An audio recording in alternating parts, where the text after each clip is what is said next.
Greetings, this is Chris Grode, Superintendent of Columbia CUSD 4. I understand that the decision we made to go all remote with our instruction caused issues for our families, challenges for our community. I want you to understand that this decision was not made lightly. It was not made independently. The fact of the matter is that Monroe County was placed as one of 13 counties in the state of Illinois that are at warning status. This warning status comes from the increasing cases of COVID-19 that we're seeing. I'd like to say, first and foremost, we want the students back in school.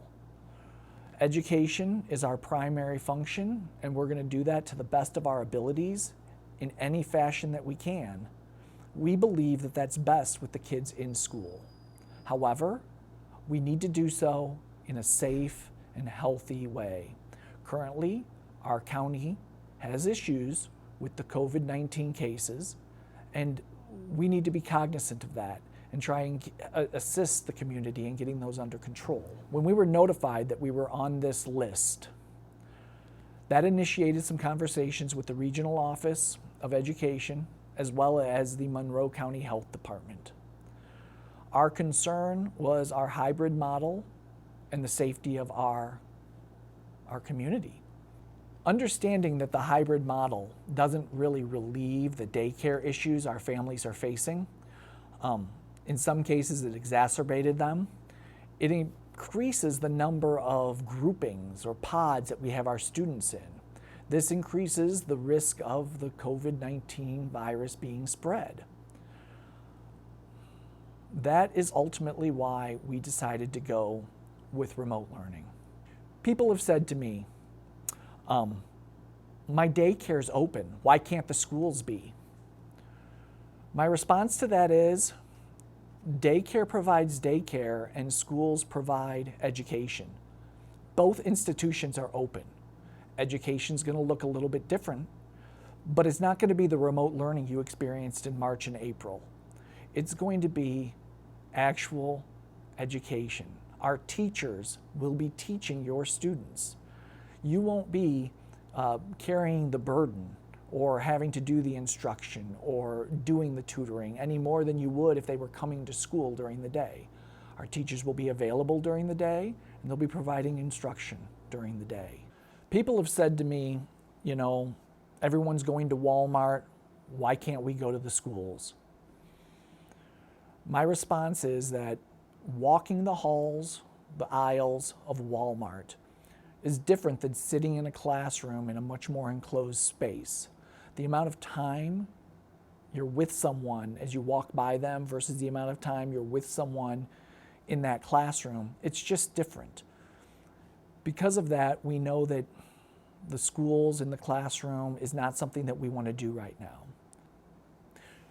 People have said to me that the virus doesn't affect children. We need to get our children in school. My response to that is that this isn't about any individual, any child, any teacher, any administrator, any person. This is about our county and our community. It's about the number of cases and how we need to control the spread of this virus in our community. We need to limit the interactions and still provide the education.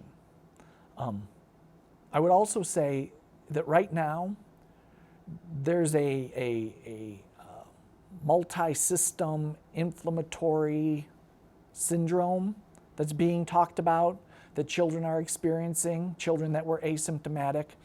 I'm not a medical expert. I don't claim to completely understand these things.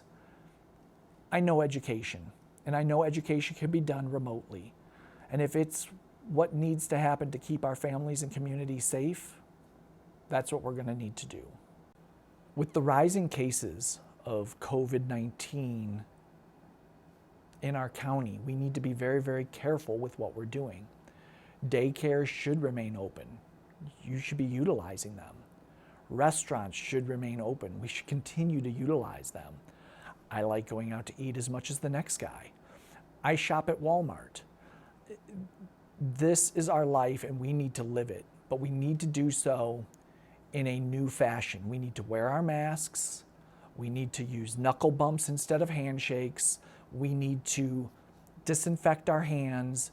We need to try and conquer these cases so that we don't end up locking down as we were in the past. Schools are going remote. It's because it's the safest thing to do right now. I'll be honest with you. I've been out in the community and I've seen young people congregating. I've seen people in groups not social distancing, not wearing their masks, doing things that are not what were being recommended. And I've taken my mask off when I shouldn't have, because that's what the group's doing. We need to stop doing that because our numbers are increasing and we need to get them under control.